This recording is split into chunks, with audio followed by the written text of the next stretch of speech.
Joining us now, Glenn Davis, House of Delegates member, Republican Glenn Davis from Virginia Beach, also a leading candidate for lieutenant governor. He's in a three-way primary that will be decided on June 13th.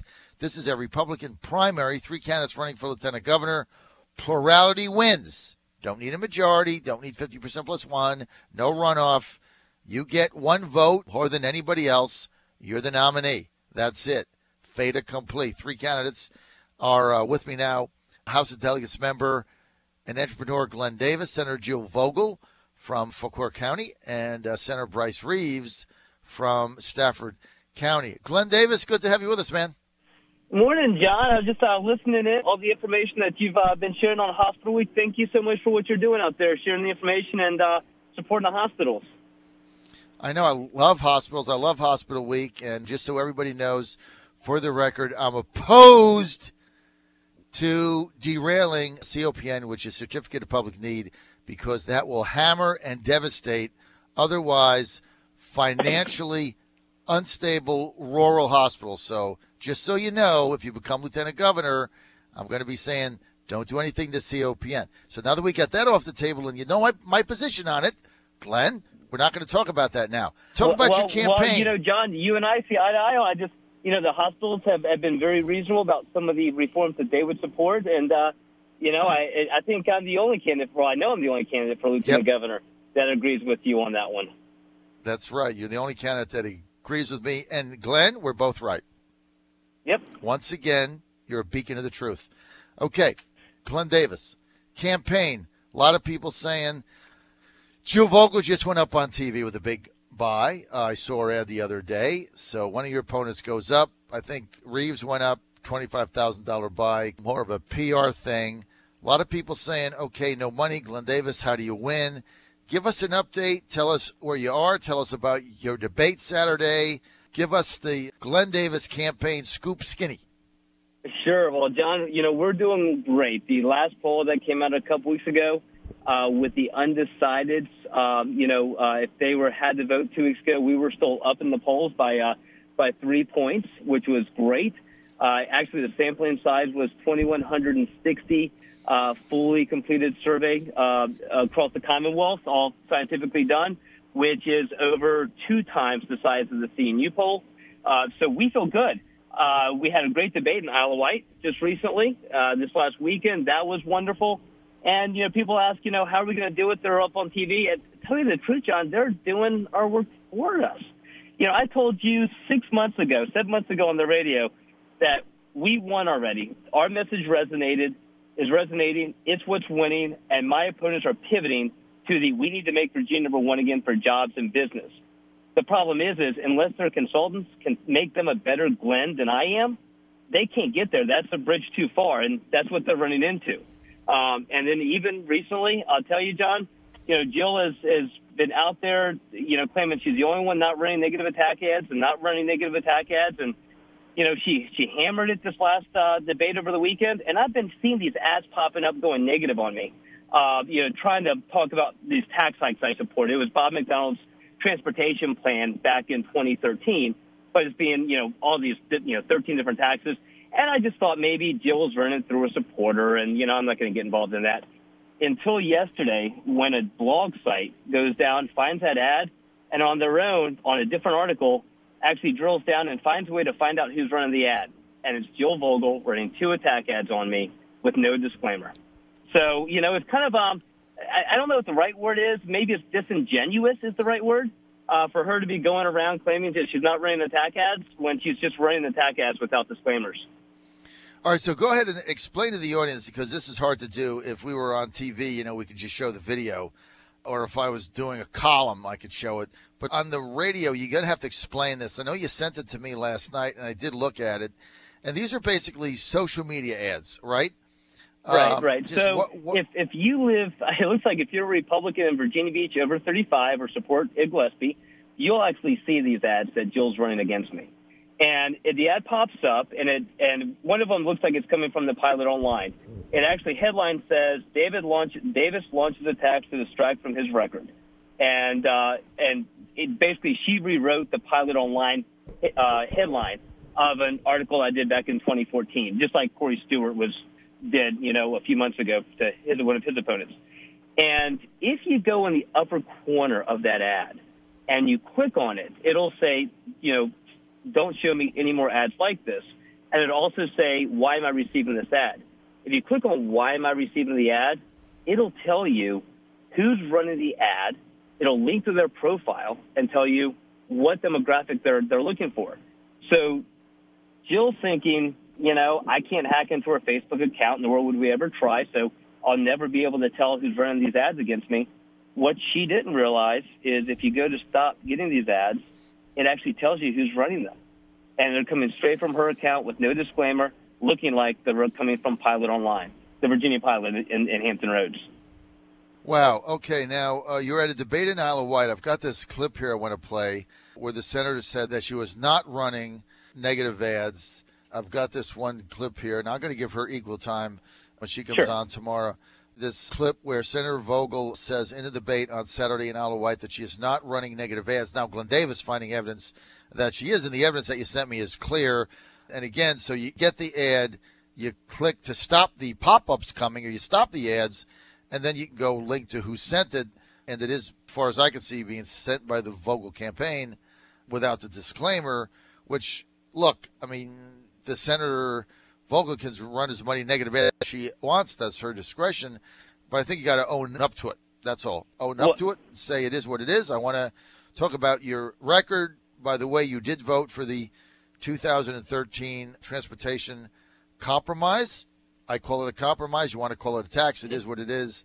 Just so everybody knows, I was in favor of that as well. And to this day, I think it was the absolute right thing to do. And if you're driving on Interstate 64 back or forth going from Richmond, Williamsburg, or Northern Virginia to Southeast Virginia to Hampton Roads, and you see that 64 finally getting widened, that's why you voted for the tax increase, okay? Without it, there's no widening, and you sit there for hours. So hopefully there's a solution. So I'm going to defend Davis on that because I had the same position on it.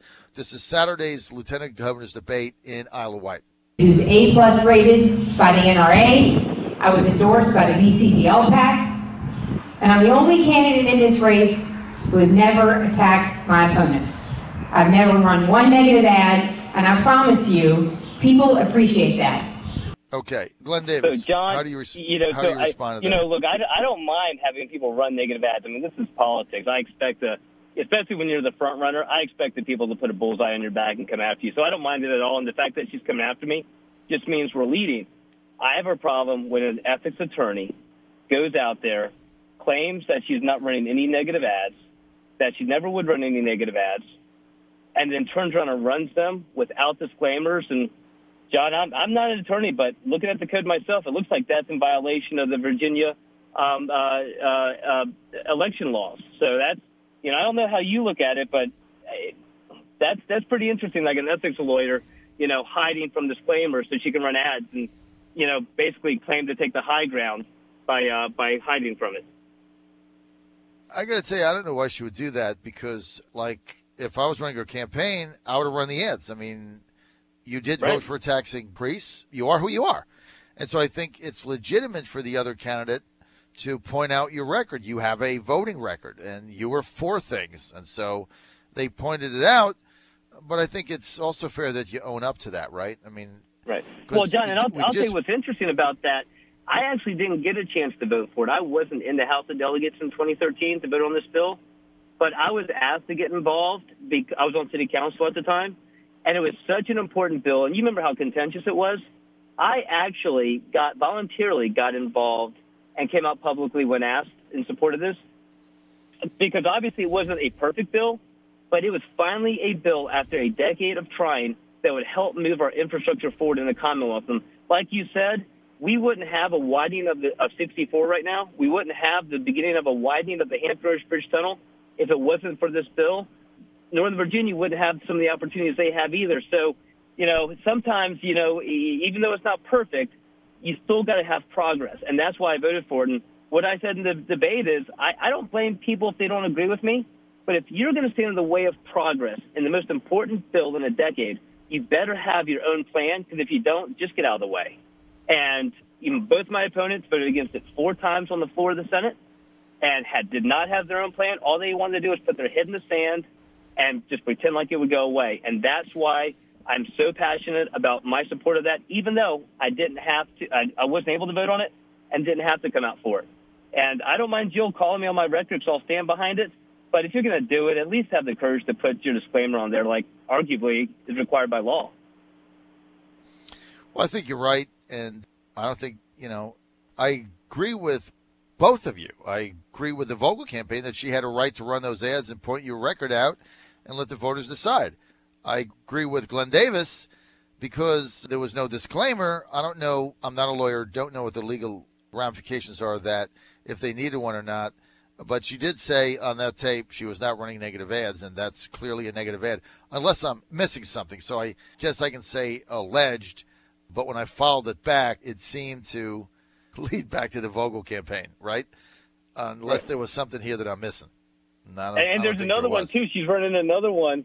Glenn Davis launches false attacks, and this is on by the fact that she caused the marriage penalty with her legislation last year, which is completely true, and she's been trying to kind of slither out from underneath of that analysis.